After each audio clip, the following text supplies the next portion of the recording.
자, 오늘 말씀 듣도록 하겠습니다. 오늘 출애굽기 강해 계속 이어가겠습니다. 오늘은 본문 말씀을 중심으로 기쁘게 드리는 예물, 이런 제목으로 좀 말씀을 들으려고 합니다. 제목만 보면 목사님 뭐 헌금 얘기하려고 하나? 그럴 수도 있어요. 그럴 수도 있어요. 너무 긴장하지 말고 들으시기를 바랍니다. 잠깐 지금 25장까지 왔는데 좀 서치를 좀 하고 좀 정리를, 앞부분을 좀 정리하고 넘어가야 될 것 같아요.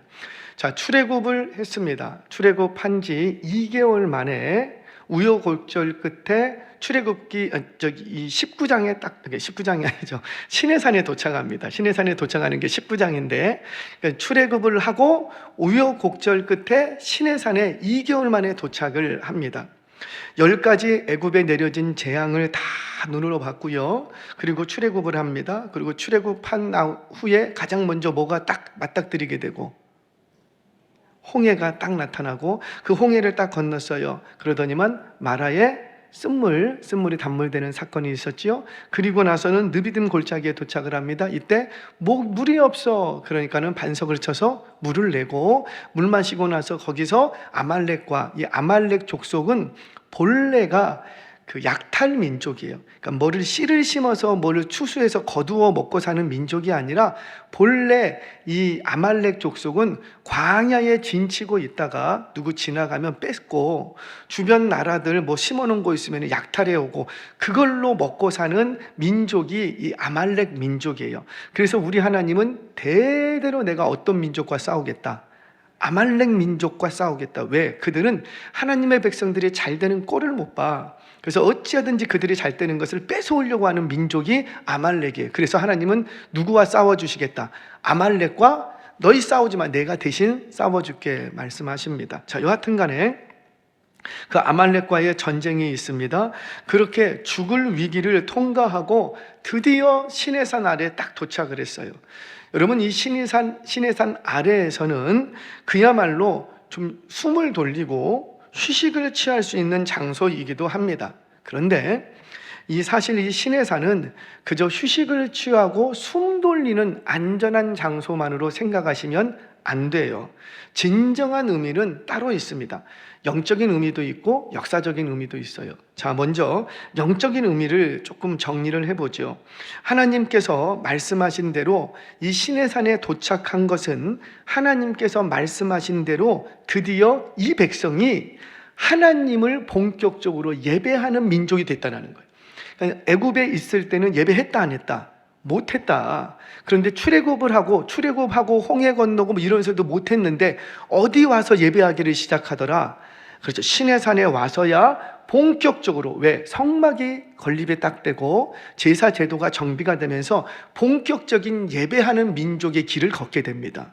굉장히 영적으로 중요한 의미죠. 자, 성경 보겠습니다. 출애굽기 3장 12절 말씀 같이 한번 읽겠습니다. 시작. 하나님이 이르시되 내가 반드시 너와 함께 있으리라. 내가 그 백성을 애굽에서 인도하여 낸 후에 너희가 이 산에서 하나님을 섬기리니 이것이 내가 너를 보낸 증거니라. 그러니까 이곳에 시내산에 도착했다라는 것은 단순히 안전한 장소에 왔다, 그런 의미뿐만이 아니라 영적인 의미가 있는데, 어떤 민족이 됐다? 그렇죠. 드디어 하나님을 예배하는 민족이 됐다라는 거예요. 예배하는 민족이. 자, 그리고 또 하나의 영적 의미가 있습니다. 뿐만 아니라 이 시내산 아래서 뭐 했냐면은 언약을 맺게 돼요. 기억나십니까? 안 나도 난다고 하세요? 계속 얘기했으니까. 언약을 여기서 맺게 됩니다. 구두로 했던 언약을 어떤 제사 의식을 통해서 맺기도 하고, 그리고 심지어 하나님께서 시내산 언덕으로 모세 불러들여서 다시 뭐 하기도 하시고, 돌판에 써서 주시기도 하시고, 이런 일이 일어난 곳이 시내산이라고요. 그러니까 이 시내산에 도착했다라는 것은 뭘 의미하냐면, 이제 이 하나님의 백성들이 드디어 명실상부한 언약 백성이 됐다라는 거예요. 언약 백성.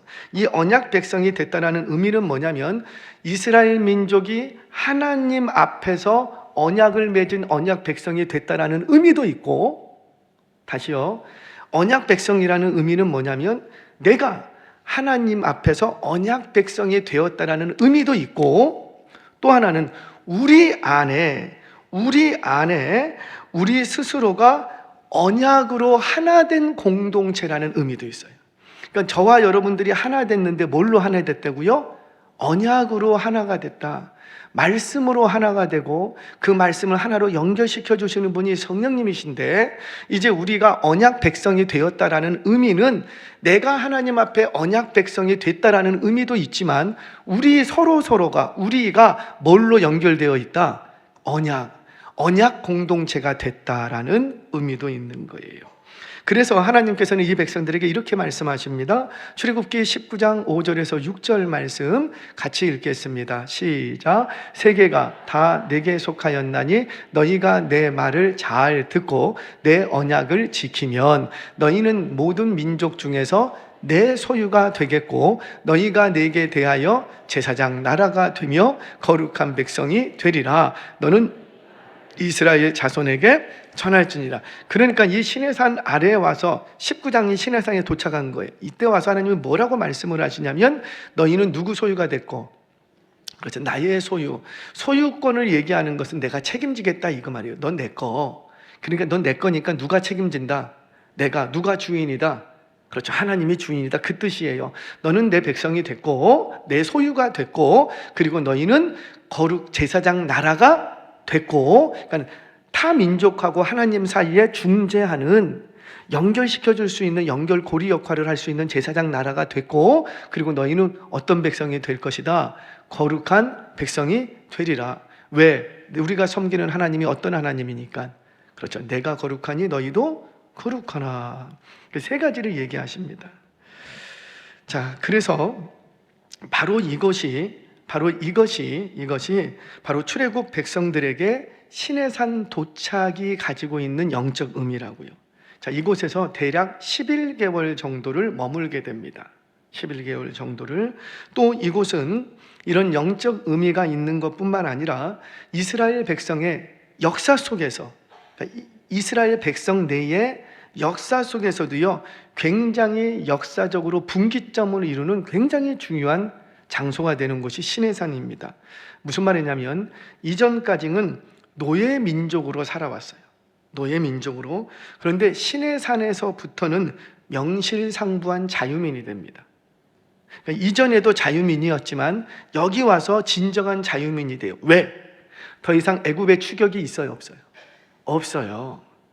홍해 딱 건너면서 더 이상 애굽의 추격이 딱 끊어집니다. 그러니까 시내산 이후부터는 애굽이 쫓아왔다 불안할 일이 있어요, 없어요? 없어요. 이게 뭐냐면, 더 이상 애굽에 있었던 노예의 속박으로부터 완전히 시내산에 도착하면서부터 완전히 자유민으로 탈바꿈하게 됩니다. 또 하나는, 이제까지는 애굽에서 탈출한 민족에 불과했는데 이 시내산을 분기점으로 해서 출발할 때는 어디를 향해서 출발하는 거예요? 그렇죠, 이전에는 도망쳐 나오면서 시내산에 도착했는데 이제 시내산에서 출발할 때는 이제 어디를 향해서 출발하는 거라고요? 가나안 땅. 그러니까 즉 출발할 때는, 시내산에서 떠날 때는, 오기 전까지는 노예민에서 자유민의 신분은 얻었는데 시내산에서 떠날 때는 이제 가나안 족속 입장에서는 정복민이 쳐들어오고 있는 거라고요. 자, 노예민이었어요. 그런데 자유민이 됩니다. 그런데 이제는 뭐가 된다고요? 정복민이 된다는 거예요. 그들의 신분 상승이 보여집니까? 이제는 너무 어처구니 없는 인생을 사는 그냥 하찮게 보이는 민족이었어요. 그런데 그냥 그럭저럭 괜찮은 민족이네? 그런 줄 알았더니 시내산 딱 통과하자마자 저것들 무서운 민족이네? 바뀌어버리는 거예요. 그러니까 이들의 신분이 계속해서 상승돼가는 것을 볼 수가 있습니다. 자, 이 사건, 이것을 위해서 하나님은 이곳에서 4가지 사건을 일으킵니다. 첫 번째는 언약을 체결하는 사건. 이게 어디서 일어났다고요? 시내산에서. 두 번째는 성막을 건립합니다. 어디서 일어났다고요? 시내산. 물으면 시내산이라고만 대답하세요. 그리고 율법을 수여하고 제사 제도를 확립합니다. 어디서 이게 일어났다고요? 할렐루야. 그리고 군대를 편성하고 행군을 준비합니다. 이게 다 어디서 일어났다고요? 이거 어떻게 그렇게 잘하세요? 역시 엄청난 사건들이 이 시내산 아래서 11개월 동안에 다 일어나는 거예요. 그러면서 이 민족은 노예민에서 자유민이 되고 자유민에서 정복민으로 이제 출발하게 됩니다. 사랑하는 여러분, 저와 여러분들의 영적 상태가 이렇다는 거예요. 이전에 예수님 없이 살 때는 우리는 세상에 노예된 자로 살았어요. 그런데 이제 예수님을 알고 나서는 우리는 모든 죄에서 자유하고 더 이상 속박받지 않아요. 근데 자유민이 된 것 정도가 아니라 이제는 우리는 세상을 향해 나갈 때 어떤 민족으로 나가고 세상을 정복해야 될 사람들로 나아간다라는 거예요. 이게 저와 여러분들의 정체성이기도 하고 교회의 본질적인 사명인 줄로 믿으시기를 바랍니다. 그래서 우리는 항상 어디를 향해서 나가야 되고 세상을 향해서, 교회 안에서 은혜 받고 결단했으면 반드시 그를 풀어내는 장은 어디서 풀어내야 되고, 제발 교회 안에서 풀어내지 말고 어디서? 세상에서. 우리는 세상을 변혁시켜야지 되고 세상을 정복해야 될 정복민이라는 거죠. 왜? 우리 대장 되시는 분이 누구시라? 예수님, 하나님. 아멘이세요? 자, 그러면서 이제 이 중에서 오늘은 뭘 보려고 하냐면 성막 건립을 하는 부분, 성막을 지어라 이렇게 얘기해요. 그래서 그 성막에 들어가는 뭐 촛대라든지 그다음 진설병이라든지 이런 것들, 떡상이라든지 이런 것들, 그다음에 천막은 어떻게 지어야지 되고 뭘로 지어야 되는지 그 성막을 건립할 때 필요한 재료들을 쭉 얘기를 해 주십니다. 성막은 뭐냐면 일종의 이동식 성전이에요. 그러니까 이스라엘 백성은 역사 속에서 4번의 성전이 세워집니다. 첫 번째는 오늘 하나님이 직접 말씀해 주신 뭐가 있고, 이동식 성전, 움직이는 성전. 그러니까 이건 하나님이 직접 주신 거예요. 이동식 성전. 그래서 하나님이 우리에게 원하시는 성전의 모습은 움직이는 거예요. 어느 곳이든지 성전이 될 수 있는 거죠. 내 이름을, 주 예수의 이름을 부르는 사람들이 모여 있는 그곳이 거룩한 성전이 되는 거예요. 그러니까 장소적인 문제가 국한받지 않는다라는 거죠. 어디든지 저와 여러분들이 어디에 가든지, 뭐 반지하에서 예수님을 찾던, 100층 펜트하우스에서 예수님을 찾던, 저 산속에서 예수님을 찾던, 강가에서 예수님을 찾던, 어디서든지 예수의 이름을 부르고 구주로 고백하는 사람들이 모여 있으면 거기가 뭐라? 바로 거룩한 성전이 되는 거예요. 성령님이 함께 하시면 그곳이 바로 거룩한 성전이 되는 거예요. 그런데 이 거룩한 성전의 본질은 뭐냐면 움직이는 것이었다는 거죠. 고정되어 있지 않고 움직이는 성전입니다. 이 움직이기 위해서는 심플해야 돼요. 거대하면 움직이기가 쉬워요, 어려워요. 그래서 하나님은 어떻게 지으라고 하냐면 이동식 천막 형태로 하나님의 성전을 건축하라고 합니다. 매우 초라하지요. 당시에도 여러 민족에게 여러 우상들이 있었어요. 신이 있었죠, 나름대로. 그들의 신은 움직이지 않는 신이에요. 성전이라는 곳이, 그들의 신전이라는 곳이 있는 거예요. 그래서 신전은 초라하게 지을까요? 매우 거창하게 지을까요? 거창해져요. 왜? 신전이 거창하고 화려해야 내가 모시는 신이 거창하고 화려한 거예요. 그러면 내가 모시는 신이 거창하고 화려하면 누구도 거창하고 화려하다는 거예요. 자기들도 거창하고 화려하다는 거죠. 그래서 자기의 민족성을 과시하기 위해서 자신들이 모시는 신의 신전은 할 수 있는 대로 거대하고 화려하게 짓습니다. 그런데 하나님이 머무는 성전은 그러지 않았대요. 세상 사람들을 보기에는 어때요? 너무나도 하찮고 너무나도 초라해. 왜? 뭘로 지어져 있으니까. 천막으로 지어져 있기 때문에. 자, 그런데 우리 하나님은 이런 거 개의치 않으십니다. 아멘이세요? 오히려 이 초라하고 아주 그냥 하찮게 보이는 것 같은 이 텐트를 하나님이 일일이 세세하게 재료들을 다 말씀하시고 어떻게 텐트를 쳐야 되는지, 지어야 되는지를 일일이 다 말씀해 주시더라는 거지요. 자, 그런데 오늘 우리가 살펴보려고 하는 건 그렇게 말씀하시는데 하나님께서 2가지 원칙을 딱 정하십니다. 2가지 원칙을. 이 2가지 원칙대로 되어야만 내 성전이 된다는 거예요. 자, 그게 뭔지 우리 한번 추적해 가겠습니다. 첫 번째, 하나님의 성전을 지을 때 여러 재료들을 가지고 와서 짓는데 그 원칙 2가지가 있다. 첫 번째는 즐거운 마음으로 드리라는 거예요. 즐거운 마음으로. 우리 성경 보겠습니다. 1절, 2절 말씀 같이 읽겠습니다. 시작. 여호와께서 모세에게 말씀하여 이르시되 이스라엘 자손에게 명령하여 내게 예물을 가져오라 하고 기쁜 마음으로 내는 자가 내게 바치는 모든 것을 너희는 하나님의 성소를 건립하면서 성소를 건립할 여러 재료들을 쭉 나열을 하십니다. 그때 필요한 재료들을 뭐라고 말씀하시냐면 지금 뭐라고 말해요? 이스라엘 자손에게 명령하래요. 군사용어예요. 군사용어는 아시죠? 안 지키면 바로 영창 가는 거예요. 총살, 전시에는 총살을 시켜도 되는 거예요. 그러니까 명령이라는 게 그런 거예요.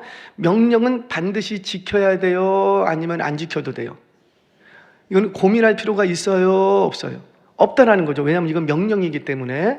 그래서 명령이에요. 명령하여 내게 예물을 뭐 하라? 가져오라. 여러분, 가져오는데 이게 어떤 의미가, 어떤 어감이 있어요? 마치 저는 이 말씀을 묵상할 때 마치 우리 하나님이 나한테 뭘 맡겨놓은 것 같아. 내놔. 내 거 너 그때 맡겨놨지? 이번에 성막 건립하는데 내가 여기다 쓰려고 너한테 맡겨놨다? 그랬더니 그거 다시 가져와. 마치 주인인 양 그렇게 말씀하시는 거예요. 문법적으로도 그렇고 어휘적으로도 그러게요. 그러니까 지금 하나님께서 뭘 얘기하시냐면 성막을 건축하는 재료가 필요한데 그 재료 이미 우리에게 주셨다는, 하나님이 건축할 재료 주셔서 쓰세요 이렇게 안 하시고 이미 하나님은 우리에게 주셨다라는 거예요. 주시고 성막을 건립할 때가 되자 뭐 하라? 가져와라. 내가 너한테 맡겨놓은 거 있지? 그거 가져와. 근데 이거는 고민할 일이다 아니다? 아니다. 왜? 뭐니까? 명령이라는 거죠. 그런데 이게 앞뒤가 안 맞는 게 명령이라서 가져갔더니 이거 그냥 무조건 다 받겠다 안 받겠다? 안 받겠대요. 아니 당신께서 우리에게 맡기신 거고 잘 들으셔야 돼요. 눈을 부릅뜨고 잘 쫓아오셔야 돼요. 여러분, 분명히 이거는 뭐라 그랬어요? 명령이라 그랬어요. 해도 되고 안 해도 되고 문제가 아니라 명령이라고요. 그리고 그거 가져오라고 하셨다고요. 그래서 나는 가지고 갔어. 그랬더니 하나님이 받겠다 안 받겠다?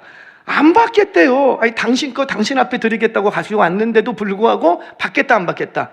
안 받겠다. 그래서 받는 게 있대요. 뭐만 받겠다? 기쁜 마음으로. 자, 이건 순종의 차원을 뛰어넘습니다.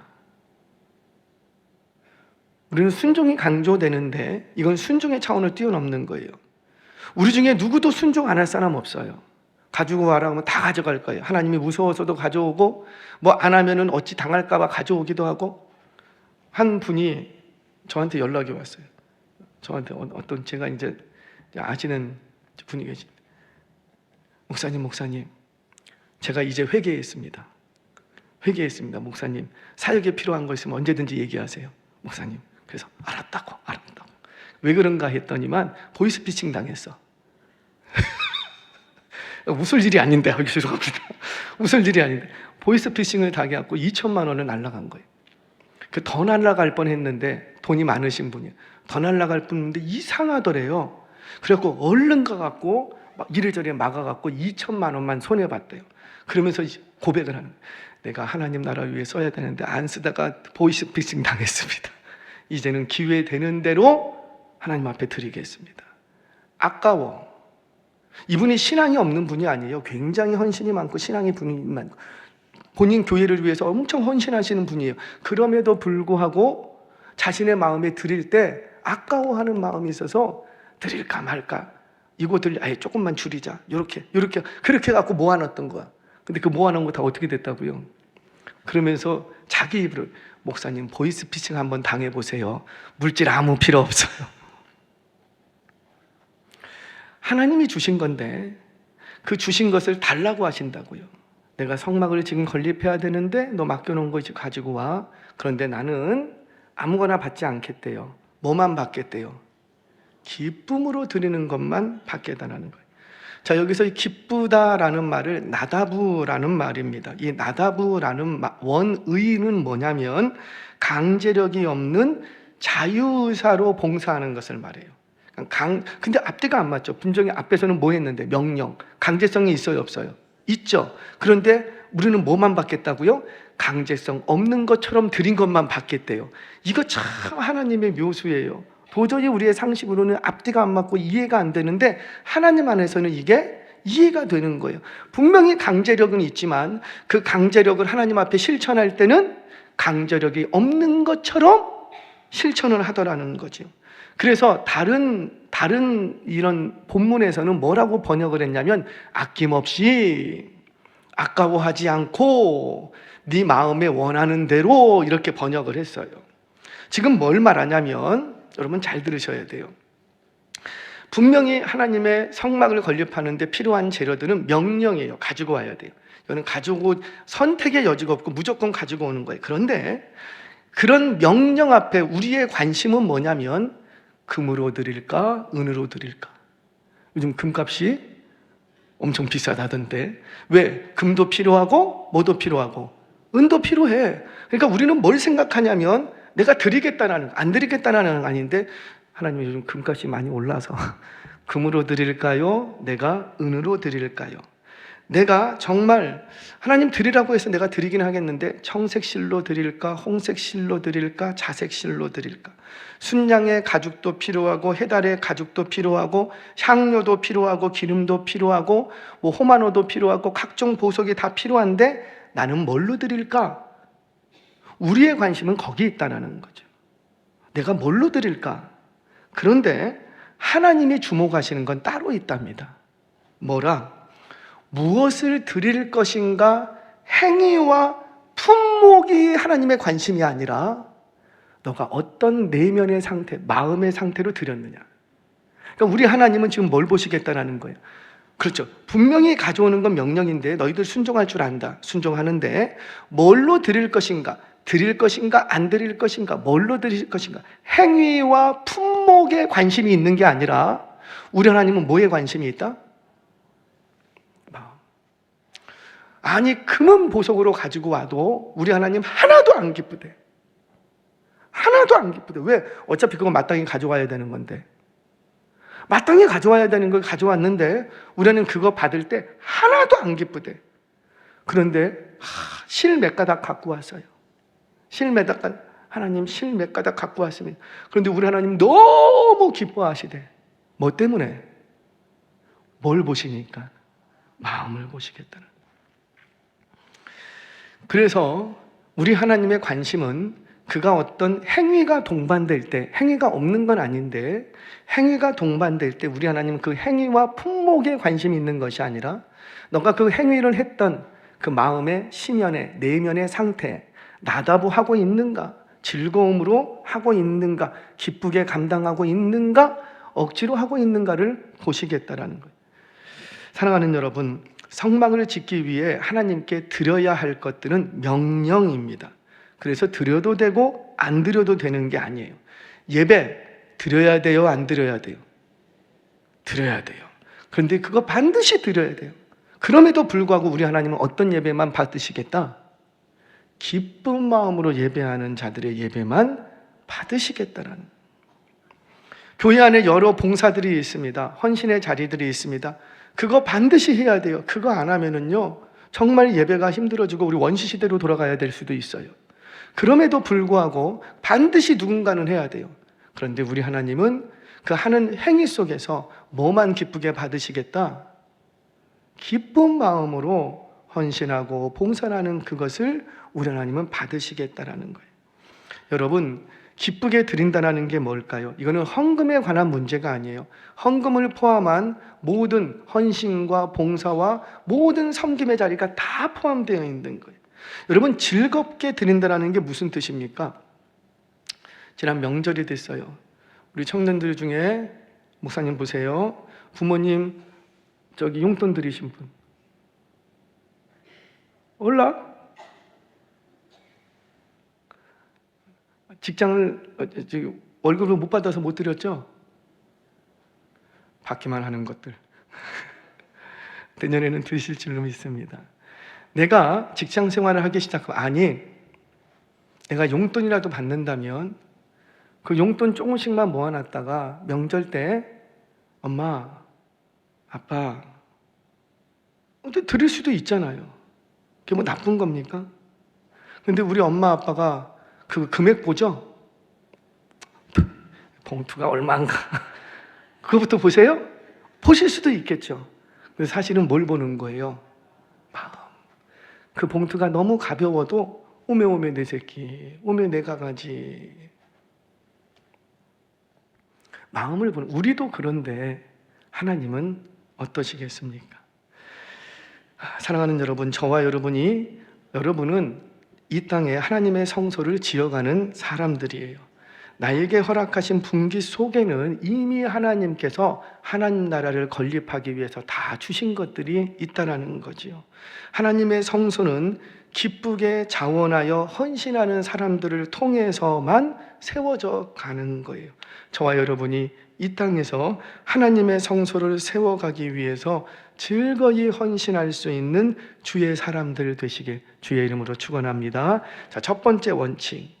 하나는 즐겁게 드려야 된다. 두 번째 원칙입니다. 자, 우리 8절, 9절 말씀. 우리 하나님은 어떤 것만 받으시는가? 8절, 9절 시작. 내가 그들 중에 거할 성소를 그들이 나를 위하여 짓되 무릇 내가 내게 보이는 모양대로 장막을 짓고 기구들도 그 모양을 따라 지을지니라. 아멘. 지금 지어도 되고 안 지어도 되고 문제가 아니라 반드시 뭐 해야 되고? 지어야 되는 거예요. 반드시 지어야 되는데 조건이 하나 있어요. 우리 하나님은 뭐만 받으시겠다? 내가 말한 대로, 내가 보여준 그 모양대로만 지은 것을 받겠다라는 거예요. 만약에 지었는데 자기 원하는 스타일대로 했으면 그거 받겠다 안 받겠다? 안 받겠다. 받을 때 뭐만 받냐면 내가 시킨 대로 했는지, 내가 보여준 식양대로 했는지 그거 내가 살펴서 그것만 받겠다라는 거예요.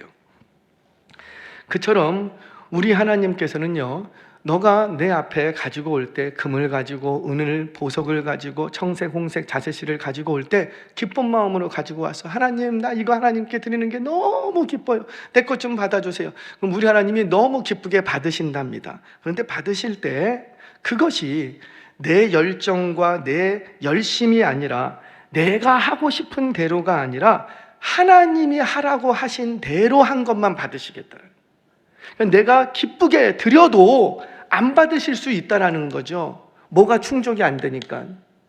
이거 자기 마음대로 만들었네? 안 받으신다라는 거예요. 안 받으신다. 우리가 실수하는 부분이 여기 있습니다. 우리는 열정을 가지고 기쁜 마음으로 주를 위해서 헌신을 합니다. 그런데 헌신할 때 내 열정과 열심이 앞선 나머지 누구의 뜻을 고려하지 않고 하나님의 뜻. 이것이 정말 교회에 어떤 헌물을 할 때도 마찬가지죠. 교회에 뭔가를 하고 싶어 막 기도하는데 너 정말 교회를 위해서 뭘 해야 된다, 뭔가를 해야 된다는 감동을 줘. 그럴 때가 있어요, 없어요? 있죠. 있으신 분? 할렐루야. 있어요. 기도하다 보면, 말씀 듣다 보면, 아, 내가 좀 뭐 하나님 나라를 위해서 뭐 좀 해야 되겠는데? 이런 마음을 주시는 게 있어요. 그러면은 그 마음을 가지고 기쁘게 하는데 자기 스타일대로, 자기 원하는 대로 만들어 갖고 가져오지 말라라는 거예요. 이게 우리가 실수하는 부분입니다. 실컷 주를 위해서 헌신하고 봉사하고 나서 실망하고 시험 드는 이유가 뭐예요? 왜 내 거 안 받느냐라는 거예요. 내가 주를 위해 봉사했는데, 내가 정말 교회를 사랑하는 마음으로 교회를 세우기 위해서 얼마나 헌신했는데 왜 내가 하자는 대로 안 하냐는 거예요. 내가 얼마나 이거 기쁘게 하는데, 내가 헌신할 건데 왜 내가 원하는 대로, 내가 하자는 대로 왜 안 하냐는 거예요. 그것 때문에 우리는 실망하고 시험 들 때가 종종 있습니다. 우리가 주의 몸된 교회를 위해 헌신할 때 항상 주의해야 되는 게 바로 그거예요. 이제 연말 되면은 이제 봉사의 자리를 이렇게 합니다. 내가 거기 위원장 될 줄 알았는데 왜 나를 저 다른 데로 보내시니? 그러면 된다 안 된다? 내가 정말 열심히 있고 나 일 정말 잘할 수 있는데, 내가 얼마나 하려고 열심을 갖고 있는데 왜 나를 거기에 두지 않고 다른 데 두십니까? 실망하지 마시라는 거예요. 거봐, 아무도 아멘 못해. 실망하지 마시기를 바랍니다. 지금 주의 성소를 지어갈 때 내가 기쁘게 드린 그것이 저 꽁지에 아무래도 눈에 띄지도 않는 곳에 그곳에 거기서 쓰여. 그래도 개의치 마시라는 거예요. 때로는 내가 기쁘게 드린 그것이 사용되지 못하고 창고에 쌓일 수도 있어요, 없어요? 있다라는 거예요. 왜? 자기 마음대로 갖고 왔거든. 있다라는 거예요. 그러면 우리는 그거 보면서 왜 나의 성의를, 왜 나의 이거를 무시하십니까? 이렇게 생각하시면 안 된다라는 거죠. 사랑하는 여러분, 내가 기쁘게 드렸다고 해서, 내가 있는 최선의 것을 드렸다고 해서 꼭 그것이 가장 내가 원하는 중심에 사용될 이유는 없는 거예요. 제가 책을 안 갖고 올라왔네요. 제가 부교육자 시절에 이제 에피소드가 하나가 있습니다. 책 한 권을 목사님이, 담임 목사님이 고 목사 서점에 가서 책 한 권을 좀 구입해 갖고 오게 이렇게 부탁을 하시더라고요. 그래서 이제 가는 길에 갖고 오겠습니다. 알겠습니다. 이렇게 카톡으로 주고받았어요. 그랬더니 한참 있다가 그 책 제목을 저한테 알려주셔야 되잖아요. 근데 업무를 보다가 잊고 있었어요.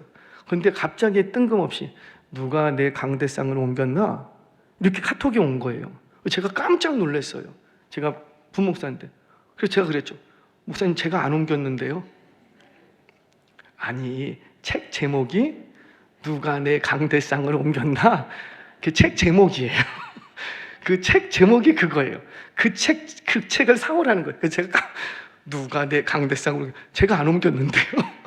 그게 아니라 책 제목이 그거라는 거예요. 그래서 제가 사왔어요. 그 2권을 사서 목사님 하나 드리고, 왜 목사님이 볼 정도면 제가 봐도 유익할 것 같아서 목사님 갖다 드리고, 한 권을 제가 이렇게 봤어요. 책이 도톰한데 읽기가 어려운 책은 아니에요. 이 책이 뭐냐면 현대 목회자들에게 권면하는 내용입니다. 내용은 간단해요. 어떤 목사님이 쓰신 건데, 강대상을 함부로 옮기면 된다, 안 된다? 안 된다라는 거예요. 안 된다라는 거예요. 교회에 오래, 그 목사님이 교회를 가셨는데 교회가 한 100여 년 가까이 됐나 봐요. 강단이 이 강단이 한 20 몇 년 된 강단이래요. 근데 이렇게 보니까 좀 낡았어. 그래서 목사님이 저 강대상을 좀 옮겼으면 좋겠는데, 좀 바꿨으면 좋겠는데, 그런데 손대면 된다, 안 된다? 안 된대. 왜 안 될까요? 지난번에 그 용인제일교회 목사님, 임병석 목사님 와서 그런 얘기를 하더라고요. 그 눈이 시퍼렇게 뜨고 있는데 그걸 어떻게 바꾸냐고. 마음 상처받는다고. 상처받는 게 이상한 거예요? 안 받는 게 이상한 거예요? 그건 상처받을 일이 아니라는 거죠. 그 시대 속에서 그렇게 쓰임 받았으면, 와, 내가 한 시대 속에서 쓰임 받았네? 얼마나 영광스러워요. 그러면 세월이 지났으니까 다른 스타일로 바꿀 수도 있다, 없다. 비록 그분이 헌문하신 분이 이렇게 앞에서 눈여겨보고 계셔도 바꿀 수 있다, 없다? 없다? 그런데 한국교회 정서상 강대상을 옮기면 된다, 안 된다? 이거 그 에피소드죠. 옛날 우리 어른 목사님이 전 강대상을 옮길 때는 매주 1cm씩만 옆으로 옮겨. 매주 1cm씩만 옆으로 옮기면은 한 10년 지나고 나면 저기가 있더래. 그러니까 뭘 바꾸려고 할 때 너무 무리해서 바꾸지 말라, 뭐 이런 이제 교훈이 있는 책이에요. 그런 내용의 책입니다. 그런데 여기에 가시가 있잖아요. 누군가 내가 헌물한 것을 손대면 우리는 그를 곱게 못 봐준다는 거죠. 이게 한국교회의 정서라는 거예요. 그런데 그러면 된다, 안 된다? 안 된답니다. 우리는 그저 기쁘게 드렸으면 그걸 기쁘게 받으신 걸로만으로도 만족하면 된다는 거지요. 그것이 여기서 쓰이든 저기서 쓰이든 너무 개의치 말라라는 거예요. 그냥 기쁜 마음으로 드렸으면 그냥 원하시는 대로 쓸 수 있도록 내버려 두는 것이 훨씬 더 옳은 신앙의 태도라는 겁니다. 그럼에도 불구하고 우리 마음은 그거 경험할 때 불편할까요? 편할까요? 아무래도 사람인지라 불편할 수 있어요. 저도 이해하고 알아요. 그러면 우리 한번 제가 팁을 드리겠습니다. 좋은 대안 하나를 알려드릴 텐데, 내가 기도하다가 말씀 듣다가 어떤 성령의 감동으로 또는 신앙적인 열심이 일어나서 교회를 위해서 뭐 헌금을 한다거나 아니면 뭔가 헌물을 하고 싶은 마음이 일어날 때가 있다, 없다? 있다. 그때 어떻게 하면 좋겠다? 저한테 물어보세요. 저한테 물어보세요. 한 번만, 딱 한 번만. 목사님, 내가 좀 뭔가를 해드리고 싶은데, 교회를 위해서, 저한테 말고 교회를 위해서 뭔가를 하고 싶은데 혹시 목사님 뭘 하면 좋을까요? 하고 한 번이라도 물어보시면 그거 말리지 않는다고요. 못하게 하지 않는다고요. 근데 그분의 그 아름다운 마음이 가장 적절한 곳에서 빛이 날 수 있도록 제가 도와드릴 수는 있다는 거죠. 물론 제가 시키는 대로 하라는 말은 아니에요. 그러나 한 번쯤은 생각해 보시고 한 번만이라도 저한테 먼저 뭔가를 하기 전에 물어만 보시면 저도 장로님들한테 물어볼 수 있잖아요. 장로님, 요번에 어떤 분이 좀 뭘 하고 싶었는데 뭐가 좀 제일 좋을까요? 제가 결정 못 내리면 물어볼 수도 있잖아요. 그러면 어차피 그분이 하실 건데 그 하는 것이 자기 마음대로 하지 않고 누구의 유익을 통해서 위해서 교회의 유익, 적절한 곳에 가장 빛이 날 수 있는 곳에 의미 있는 곳에 쓰임 받을 수가 있다는 거예요. 그러면 상처받을 일이 있을까요? 없을까요? 그것도 없는 거죠. 여러분, 어쩌면 이게 신앙생활을 하면서 요령이라면 요령이고 건강한 신앙생활, 즐거운 신앙생활을 할 수 있는 비밀이라면 비밀이 될 수가 있습니다. 그러면 최소한 실망하거나 시험될 일은 줄어들 수가 있는 거예요. 그렇게 해도 시험될 일은 있지만 최소한 줄일 수는 있다는 거죠. 그래서 성경은 오늘 우리에게 말씀을 하십니다. 성소를 지을 때 계속해서 너의 신앙의 열심, 선한 마음 다 좋은데 너가 원하는 대로 하지 말고 내가 보여준 모양대로 나를 위하여서 교회의 유익이 될 수 있도록, 교회의 덕이 될 수 있도록 그렇게 하라. 그럴 때 그 모든 헌신과 헌물을 하나님께서 받으시는 줄 믿으시기를 바랍니다. 말씀을 정리하겠습니다. 우리 하나님은 주의 몸된 교회를 위해서 헌신하고 충성하고 봉사하는 것을 매우 기쁘게 여기십니다. 아멘이세요? 절대 하나님 앞에 한 것은 꽁이 없더라고요. 작은 거 하나, 저는 기억하지 못해도 누구는 기억하고 계시고 하나님은요 낱낱이 제가 어렸을 때요, 제가 학생 때 뭐 했던 것도 우리 하나님 기억하시더라고요. 학생 때 제가 섬기던 교회는 항상 100명을 넘지 못하는 상가교회였어요. 상가교회. 서울에 올라와서 첫 번째 거처를 마련한 데가 중화동이라는 곳이었는데 그곳에 교회 하나를 선택했습니다. 네, 상가교회였어요. 그 상가교회에서 제가 결혼해서 나올 때까지 거기 있었거든요. 그런데 항상 제 기억으로 100명 정도 되는 성도님이 출석하시는 그런 규모의 교회였어요. 그런데 그 교회에 제가 할 수 있는 게 별로 없어요. 그래서 제가 했던 게 뭐냐면 항상 담임 목사님의 방은 제가 청소했습니다. 이상하게 담임 목사님이 권사님들은 못 들어오게 하시더라고요. 그리고는 혼자 청소를 하시는 거예요. 조그마한 방인데. 근데 제가 중학생, 고등학생이 뭐 할 게 없나 이렇게 보다가 목사님, 제가 목사님 방 청소해도 될까요? 그러니까는 목사님이 너무 좋아하세요. 네가 해라. 그러면서 막 방에 뒷짐지고 거기 치워. 그거 치워. 그게 재밌으셨나 봐요. 아들 같은 사람이 막 하니까 그 아들이 저하고 1살 차이밖에 안 났거든요. 아들과 막 하니까 너무 이뻤나 봐요. 그래갖고 하더니만 청소하니까 이번에는 주보 등사기. 등사기 아세요? 주보? 제가 있을 때는 주보 이렇게 쭉 잉크로 밀어갖고 주보 찍고 그거를 하래요. 그래서 얼마나 기쁜지 할 일이 네 하겠습니다. 그래갖고 토요일마다 그 얼마나 재밌는지 스르르르 착각 스르르르 얼마나 재밌는지 몰라. 100장만 찍는 게 너무 아쉬워. 더 찍고 싶어 막. 그러다가 제가 직장 생활을 시작했습니다. 대학교를 처음에 못 들어갔거든요. 대학교를 이제 못 들어가고 바로 군대로 갔어요. 그리고 제대하고 직장 생활하면서 첫 번째 월급을 탔습니다. 첫 번째 월급 탔을 때 제 기억으로 한 150만 원 정도? 그때 당시 적지는 않았어요. 그 정도 월급을 딱 탔어요.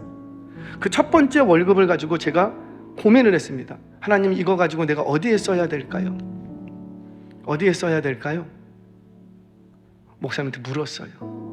목사님, 제가 첫 월급을 받았습니다. 첫 것은 하나님의 것인데 내가 좀 하나님 나라를 위해서 좀 쓰고 싶은데 어디로 했을까? 제 내심 막 선교지로 막 헌신하고 막 그런 마음이 있어서 목사님께 여쭸죠. 그때 목사님이 이렇게 보더니 너 저기 프린터기 하나 사라. 뭐 하려고? 주보 복사하려고. 그래서 그때 캐논 프린터기를 제가 그때 기억하기로 카드 할부로 샀어요. 돈을 다 들이질 못하고 카드 할부로 150만 원짜리를 카드 할부로 샀어요. 그렇게 해갖고 이제 주보를 그때부터 등사기로 안 하고 프린터로 했습니다. 그리고 세월이 좀 지났어요. 세월이 지나서 제가 이제 사역자로 나가려고 그래요.